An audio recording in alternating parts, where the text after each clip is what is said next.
दिल्ली में जल का संकट लगातार गहराता जा रहा है, जिससे दिल्ली वासी काफी परेशान हैं।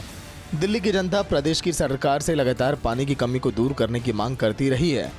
बावजूद इसके दिल्ली में पानी का संकट दिल्ली सरकार दूर नहीं कर पाई, बल्कि जल संकट का ठेकेदार दूसरे राज्यों की सरकार पर फोड़ रही है। दूसरे राज्य अपनी ओर से तय से ज्यादा पानी देने की बात कह रहे हैं। पानी के संकट को लेकर दिल्ली सरकार ने सुप्रीम कोर्ट का दरवाजा खटखटाया, जहां उन्होंने एक याचिका भी दाखिल की और इस याचिका पर सुनवाई हुई। सुनवाई के दौरान सुप्रीम कोर्ट ने दिल्ली सरकार को जल संकट पर जमकर फटकार लगाई और कई सवाल पूछे। सुप्रीम कोर्ट ने दिल्ली सरकार से पूछा क्या टैंकर माफिया के खिलाफ कोई कदम उठाया गया है या कार्रवाई की गई है। सुप्रीम कोर्ट ने टिप्पणी करते हुए कहा कि अगर आप टैंकर माफिया के खिलाफ कोई कार्रवाई नहीं कर रहे हैं तो हम दिल्ली पुलिस से उनके खिलाफ कार्रवाई करने के लिए कहेंगे। इस पर दिल्ली सरकार के वकील ने कहा, दिल्ली सरकार का जवाब, हमने कदम उठाए हैं और अगर पुलिस भी एक्शन ले ले तो हमें खुशी होगी। सुप्रीम कोर्ट ने कहा, आपने पानी की बर्बादी को लेकर क्या कदम उठाए हैं उस पर रिपोर्ट दें। इस कोर्ट के सामने झूठे बयान क्यों दिए गए? पानी हिमाचल प्रदेश से आ रहा है, फिर दिल्ली में पानी कहाँ जा रहा है? टैंकर माफियाओं की वजह से इतना पानी बह रहा है, इस संबंध में आपने क्या उपाय किया? दिल्ली जल संकट के बारे में मीडिया रिपोर्ट या कवरेज का हवाला देते हुए सुप्रीम कोर्ट की बेंच ने कहा, कि लोग परेशान हैं, हम सभी समाचार चैनलों पर ये देख रहे हैं। अगर गर्मियों में पानी की कमी बार बार होने वाली समस्या है तो फिर पानी की बर्बादी को नियंत्रित करने के लिए क्या उपाय किए गए? सीनियर वकील अभिषेक मनु सिंघवी ने कहा कि हम समाधान खोजते हैं कि यहाँ है, कृपया हिमाचल प्रदेश का हलफनामा और दिल्ली सरकार द्वारा दायर स्टेटस रिपोर्ट देखें। इस पर कोर्ट ने कहा सचिव हलफनामे क्यों नहीं दाखिल कर रहे हैं, मंत्री के हलफनामे क्यों दाखिल कर रहे हैं? हिमाचल का कहना है कि उन्होंने पहले ही अतिरिक्त पानी छोड़ दिया है, अब हिमाचल का कहना है कि उनके पास कोई अतिरिक्त पानी नहीं है। बोर्ड को क्यों नहीं बताया गया? पानी हिमाचल से आ रहा है और दिल्ली में पानी कहाँ जा रहा है, इसका नुकसान हो रहा है।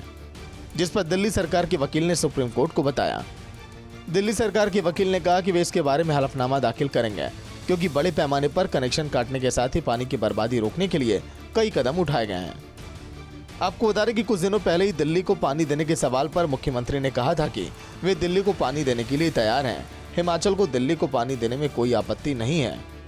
दिल्ली को जो पानी देने का मामला है वो हमारा दिल्ली सरकार से समझौता हुआ है और मैंने उनसे कहा है कि दिल्ली सरकार को जो हम पानी देंगे वो हम अपनी संपदा है, उस पानी पर हम दिल्ली सरकार से क्यूसिक मीटर या लीटर के हिसाब से हम पैसे लेंगे।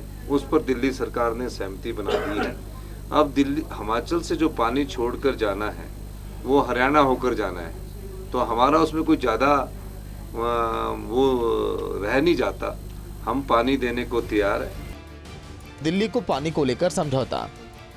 इसके अगले दिन हिमाचल ने दिल्ली को पानी देने को लेकर यूटर्न ले लिया और दिल्ली को पानी सप्लाई करने से इनकार कर दिया। यमुनानगर सिंचाई विभाग के सुपरिटेंडेंट सीनियर आर.एस. मित्तल ने कहा कि उनके पास ज्यादा पानी नहीं है।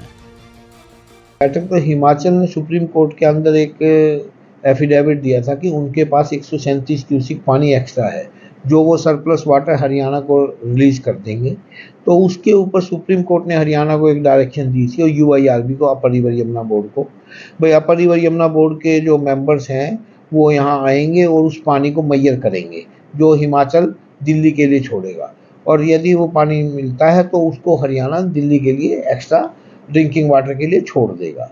पर वो अपर रिवर यमुना बोर्ड के मेंबर्स यहाँ 3 दिन रुके, पर ऐसा कोई भी हिमाचल ने पानी रिलीज नहीं किया जो कि पोंटा साहिब पे हरियाणा को एक्स्ट्रा सप्लाई मिलता। और उसकी रिपोर्ट मेरे ख्याल से आज अपर रिवर यमुना बोर्ड ने, क्योंकि आज सुप्रीम कोर्ट की डेट भी थी, शायद उसमें उन्होंने अपनी रिपोर्ट ये दी भी। गौरतलब है कि दिल्ली में पिछले कुछ दिनों से लगातार पानी का संकट लोगों को सता रहा है। दिल्ली के जल संकट पर सियासत भी जारी है। एक तरफ जहां बीजेपी दिल्ली की आम आदमी पार्टी सरकार पर पानी बेचने का आरोप लगा रही है, तो वहीं आम आदमी पार्टी पड़ोसी राज्य के सरकार पर पानी सप्लाई नहीं करने का आरोप लगा रही है। अब देखना यह है कि इस मामले पर सुप्रीम कोर्ट गुरुवार को यानी कि 13 जून को क्या फैसला सुनाती है। दिल्ली से विनय सिंह की रिपोर्ट, सूर्या समाचार।